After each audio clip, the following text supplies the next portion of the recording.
Bonjour, ici nous allons voir comment utiliser notre logiciel de gestion scolaire appelé GESCOL 2030.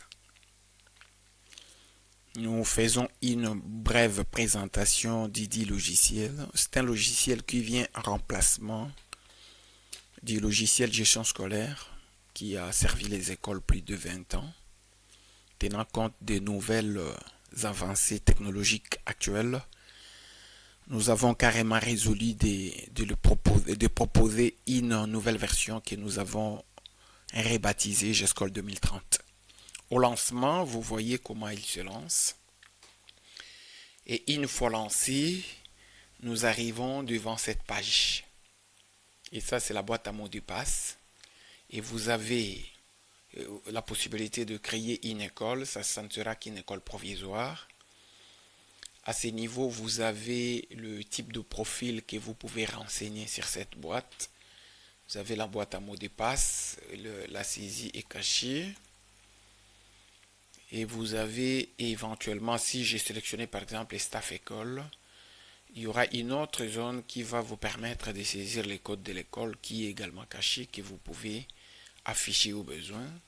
Les boutons, c'est pour valider. Vous pouvez l'utiliser avec empreinte digitale. Vous pouvez vous connecter avec l'empreinte digitale si vous aviez déjà eu à vous connecter la première fois. La prochaine fois, vous pouvez passer par votre empreinte digitale. Et le bouton ici permet de faire la synchronisation. Et ça, c'est une synchronisation download parce que ça prend les données qui se trouvent dans l'espace web de l'école pour le mettre dans la machine locale afin de continuer le travail même s'il n'y a pas de connexion. Et ici, l'application identifie le système d'exploitation que vous utilisez. Et ici, on a plusieurs thèmes. On peut passer de ces thèmes où nous étions à celui-ci, ou à un thème un peu plus sombre. Tout dépend de votre convenance. Je rentre dans ces thèmes. À partir d'ici, je peux sélectionner, je peux saisir mon nom d'utilisateur, je peux mettre les mots de passe,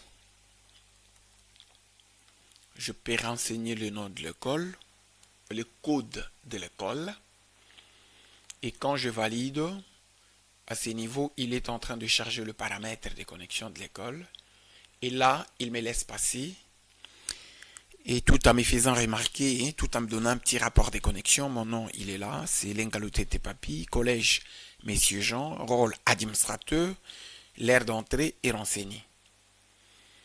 Et quand vous entrez en tant que staff école, par défaut, il vous amène sur la page pédagogie, là où nous sommes. Mais l'application présente plusieurs pages. Et chaque page contient ses composants. Il contient ces éléments dans ce menu à gauche. Ce menu peut être réduit pour avoir suffisamment d'espace. Cette fois-là, les intitulés apparaissent dans l'infobile. Vous savez voir le rôle de chaque bouton ou chaque composant. Et vous pouvez l'agrandir. Là, vous voyez directement le rôle de chacun. Vous pouvez l'amener à droite. Vous pouvez éventuellement l'amener au-dessus. Tout dépend de votre convenance. Par défaut, nous le laissons à gauche, là où nous l'avions trouvé. Et à ce niveau ici, je laisse ce menu ouvert pour que nous ayons à voir le rôle de chaque bouton. À ce niveau ici, nous étions sur la page pédagogie. Mais GESCOL présente plusieurs pages dans sa barre de tâches. Nous avons, à part le bouton quitter qui permet de fermer l'application, nous avons le bouton perception. Ici, ça nous permet d'effectuer des paiements. Il suffit de sélectionner. Ici, je peux venir effectuer le paiement de frais scolaires si j'ai des frais déjà définis dans cette école. Ici, nous n'avons encore rien défini. Nous ne faisons que visiter. Et ça nous donne la possibilité, dans le bouton détail, de voir les opérations qui ont déjà été effectuées. On peut avoir affiché le tout, on peut afficher par date, on peut afficher pour un intervalle donné. On peut partir de telle date à telle date. Vous cliquez sur le bouton intervalle. Et c'est à ce niveau que Gescol vous affiche les taux. Ici, j'ai le nom de l'école. Il va m'afficher le paiement que nous aurons à effectuer. Je peux exporter ma liste vers Excel. Je peux faire l'aperçu pour imprimer. Et à ce niveau, ici, il me fait déjà un rapport total collecté, le paiement, la valeur payée. On a le nom de l'école et on a la globalité de frais payés. Et ici, la répartition nous donne la possibilité de définir les sous-lignes budgétaires, le ligne budgétaire d'un frais concerné. Nous sommes par exemple dans le frais scolaire. On peut dire ce frais scolaire est subdivisé en autant de lignes et chaque ligne bénéficie de tel montant. Vous pouvez définir avec de valeurs fixes, éventuellement avec de pourcentages. Et c'est d'ailleurs cette interface qui joue le pont entre le module de perception et les modules de comptabilité. Dans dette ici, ça nous permet d'avoir la situation de chaque enfant. Le bouton paiement nous indique le paiement qui a été effectué, mais pour chaque élève, il sait vous dire ce que l'on attend de lui et ce qui a déjà été payé. Et là, il ne prend en compte que ceux qui ont payé, alors que le budget prend en compte toute l'école par rapport à ce que chacun doit payer, ce qu'il a déjà payé, ce qu'il lui reste à payer. Et par rapport à ce que chacun doit payer, il nous dégage déjà le 100% de notre budget. Et bon, la comptabilité pourra intégrer les aspects insolvabilité ou la déperdition. Mais à son niveau, lui, nous présente la situation à 100%. Et lui également, vous pouvez envoyer ces états en Excel. Vous pouvez faire l'aperçu pour imprimer au besoin. Et ici, vous savez, aller d'une section à une autre, vous pouvez faire vos analyses limitées à une section ou vous pouvez le faire limité à un niveau, même à une classe. Donc là, je fais quelques sélections. Donc c'est à ces niveaux que l'on fait les suivis de dette. Ici, c'est la comptabilité. Et dans la comptabilité, nous avons de lignes budgétaires. Ici, par exemple, nous sommes dans le frais scolaire. Et quand j'entre, s'il y avait de paiement, et j'essaie de voir le paiement que nous enregistrons au jour le jour, ici, c'est la comptabilité financière. C'est une comptabilité qui est liée à chaque ligne budgétaire, qui à leur tour sont liées à un compte caisse. Et pour chacune des lignes, on sait effectuer les dépenses et éventuellement les recettes.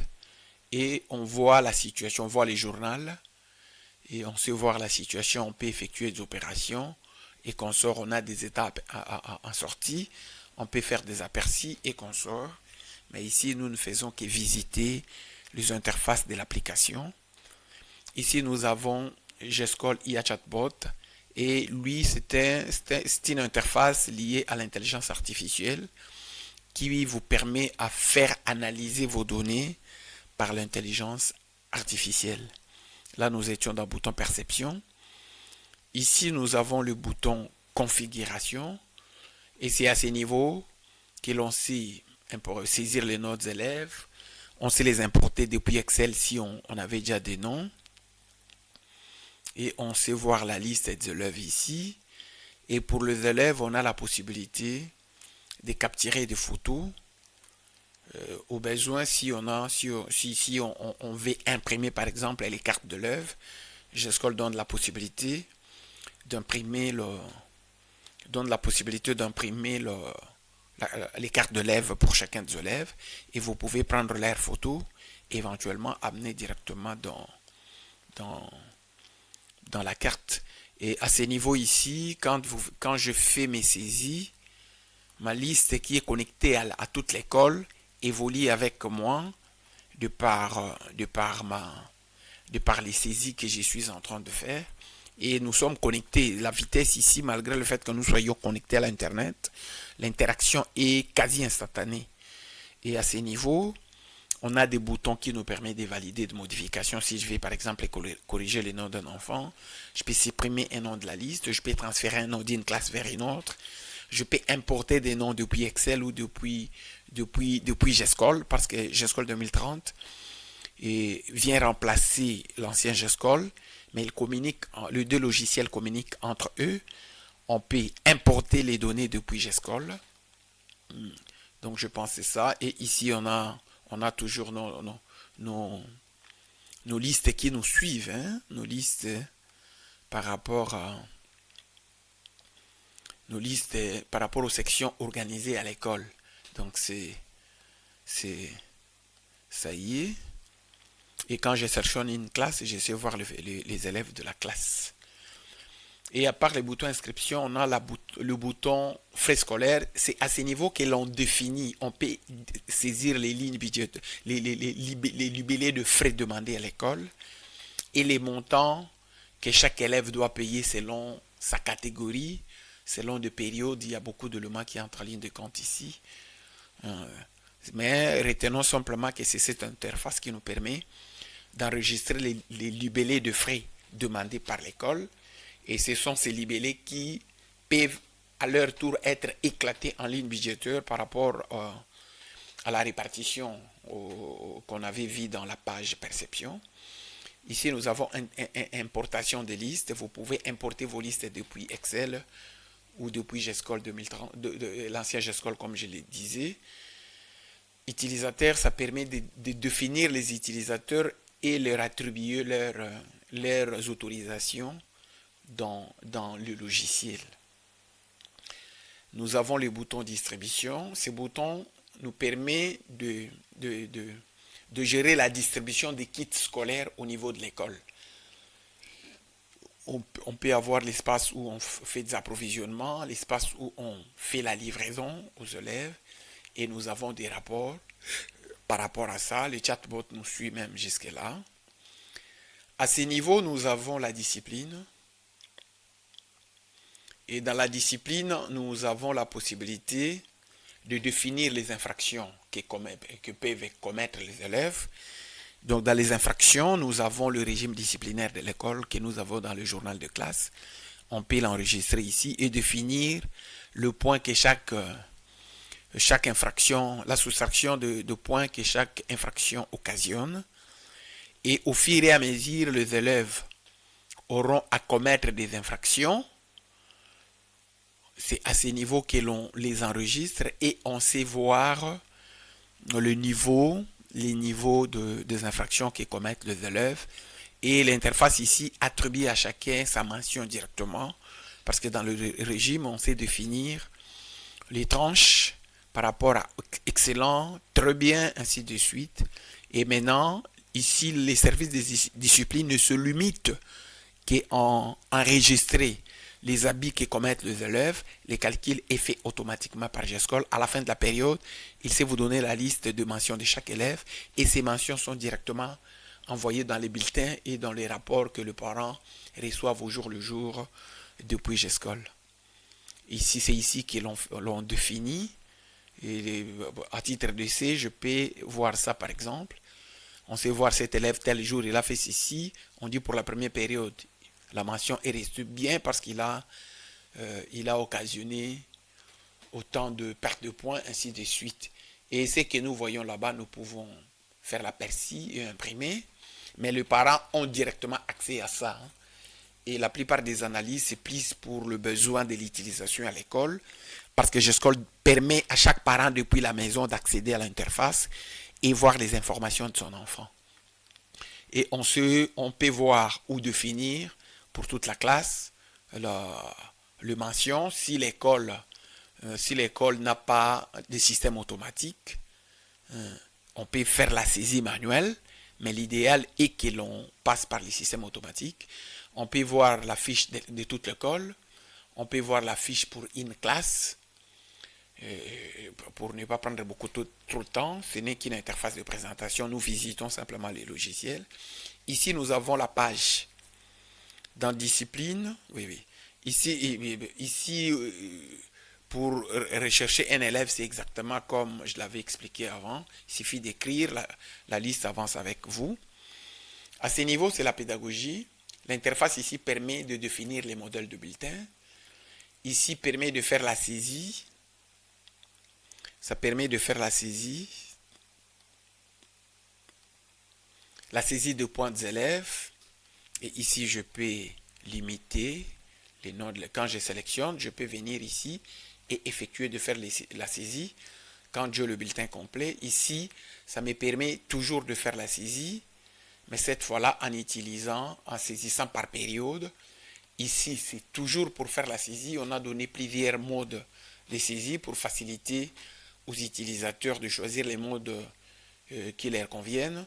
Et au-delà de ça, il y a une autre interface prévue pour les enseignants pour que ceux-ci aussi saisissent les devoirs, les exercices. Et quand ils font ça, la moyenne périodique est donnée directement. Et à la fin de la période, s'ils valident, point n'est besoin de ressaisir encore le point. La moyenne périodique va déjà directement vers le bulletin. Et ici, c'est le bulletin. Je peux vérifier si on peut voir ne fût-ce qu'un bulletin. Et nous sommes en 6e A, par exemple. Quand j'appelle et je sais voir un bulletin, là, je scrolle mes charges, le bulletin. Ici, les bulletins s'affichent. Les rouges, là, affichent là où il y a deux échecs. J'ai la possibilité de limiter mon affichage pour éviter que ce qui est de l'autre côté se voient. Et ici, j'ai 39 bulletins. Je n'ai affiché qu'un seul bulletin. Je peux passer d'un élève à un autre. Et là, le bulletin change. Si l'élève sélectionnait un bulletin, je sais voir son bulletin. Je peux faire l'aperçu du bulletin. Et ça sort avec le QR code. Et je peux faire beaucoup de choses à ces niveaux. Je peux voir tout le bulletin. Alors que je n'avais que un, je peux voir à ces niveaux que c'est tout le bulletin qui se pointe devant moi. Et ici, je peux faire beaucoup de choses. Je peux définir les critères d'application, les critères de conduite. Je peux gérer la délibération à la fin de l'année. C'est à partir de cette interface que l'on gère la délibération. On peut faire beaucoup de choses avec GESCOL. Et je peux voir l'ordre de récite. À ce niveau, on sait m'indiquer l'ordre de récite. Je n'ai pas suffisamment d'informations. C'est pourquoi ça ne m'a pas affiché ça. Et c'est comme ça que nous visitons les quelques interfaces de gestion scolaire. Et il y a un autre bouton. Le bouton ici permet à l'école de communiquer avec le parent. Il y a d'ailleurs pour cet élève quelques discussions. Et ici, dans tout ce que je présentais, je suis entré en tant que membre du staff école. Alors que je peux entrer avec d'autres statuts et devant moi, j'aurai d'autres interfaces. Mais ici, je suis entré en tant que du staff école. Je pouvais entrer en tant qu'enseignant et cette fois-là, j'aurai d'autres interfaces. Je peux entrer en tant que parent et cette fois-là, j'aurai d'autres interfaces. Donc là, ce n'était on a simplement visité quelques modules du GESCOL. Ce n'est même pas la totalité, mais au moins, il y a beaucoup d'éléments qui inclus dans GESCOL que nous avons vu dans cette présentation. Peut-être dans la prochaine présentation, nous allons voir comment entrer en tant que parent et ce qui va se présenter à nous quand nous y serons en tant que parents. Pour ne pas perdre beaucoup de temps, pour ne pas faire une vidéo trop kilométrique, on se limite ici. C'est le prochain module qui va nous permettre d'entrer avec un autre profil pour voir les contenus liés à ces profils-là. Merci.